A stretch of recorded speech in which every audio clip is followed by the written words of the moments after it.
The war had ended, finally. After years of brutal conflict between the United Earth Coalition and the Syndicate of Outer Realms, the galaxy was silent again.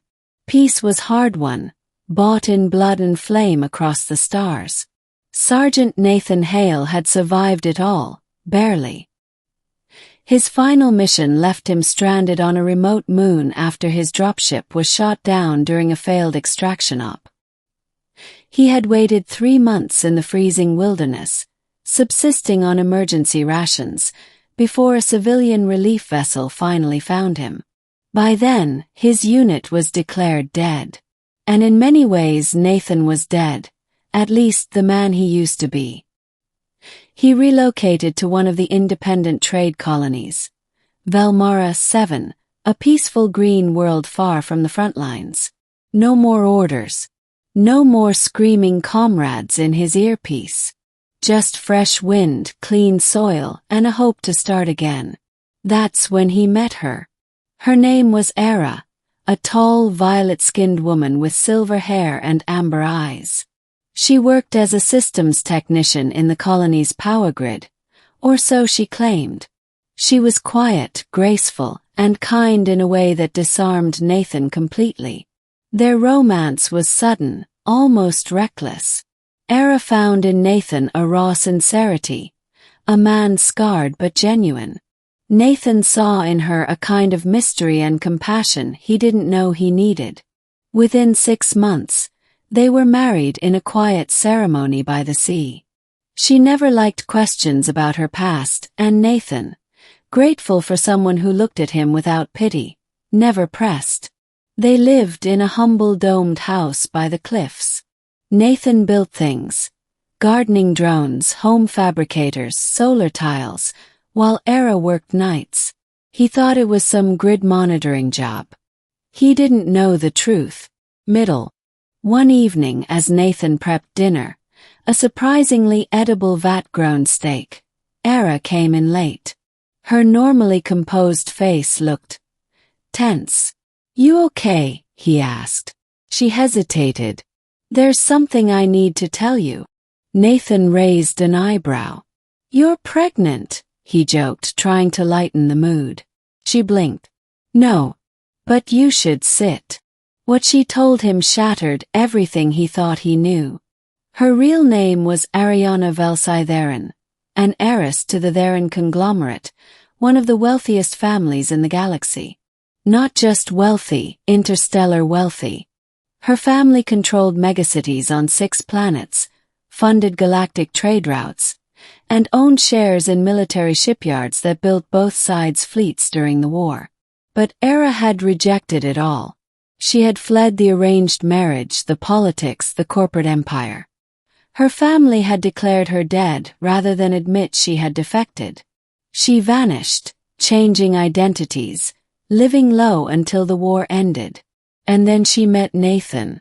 "You married a runaway billionaire," she said, eyes soft. "But I was never lying about us." Nathan laughed, at first thinking it was a joke. But the guards arrived before he could finish. Sleek, black hovercrafts surrounded their house. Men in midnight armor, crest of the Theron dynasty glowing on their chests, exited with disciplined precision. At their head was a man with skin like opal and eyes that shimmered.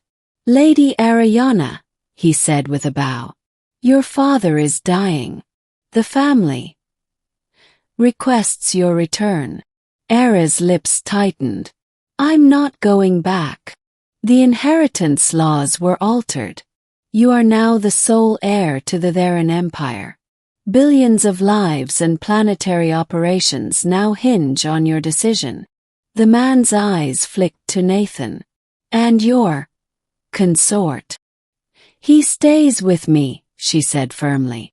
The guards exchanged glances. The leader sighed. "As you wish."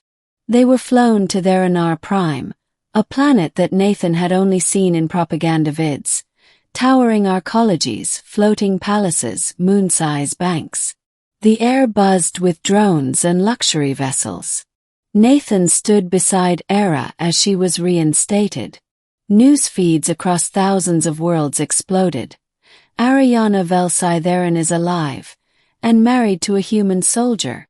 The scrutiny was intense. Noble families whispered. Journalists hovered. Corporate envoys offered contracts under the table. One of Era's aunts even tried to bribe Nathan with a mansion and a personal harem if he'd annul the marriage quietly. Nathan responded by asking where he could punch her legally. But what truly unnerved him was Era's change. She wasn't cold, but in meetings and ceremonies, she wore the regal mask of a Therin. She gave orders to armies of bureaucrats, managed economies like puzzle pieces, and signed off on orbital trade wars like she was picking dinner. She commanded power. Nathan watched, unsure where his wife ended and the Empress began. One night, he stood on a terrace overlooking a city with diamond towers that stretched into space. "You okay?" she asked, approaching silently. He didn't look at her. "You told me you just wanted peace. Quiet life. Now you're running half the galaxy." She stepped beside him. "I never wanted this. But walking away means letting monsters inherit what my family built." "And me?" he asked. She turned to him. "I chose you, Nathan. Even now. Especially now." Ending. Nathan adjusted. He never felt comfortable in the Therin palaces, so Era gave him a shipyard on the rim. Therin Forge 7. A forgotten industrial station with rusting metal and old war tech. There Nathan thrived again. He hired veterans, misfits, engineers displaced by the war. They built new kinds of ships. Sturdy, affordable, modifiable. No luxury yachts or dreadnoughts. Just honest craft for honest people. He called it Steel-born Industries. In time, it gained a reputation as the best place in the sector to get a working-class starfreighter or a bounty hunter corvette.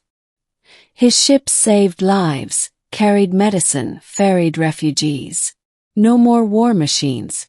Era visited when she could, slipping away from galactic summits to lie next to him beneath the observation dome. They talked about small things, weather patterns on ice worlds, garden plans, how much their cat hated zero gravity.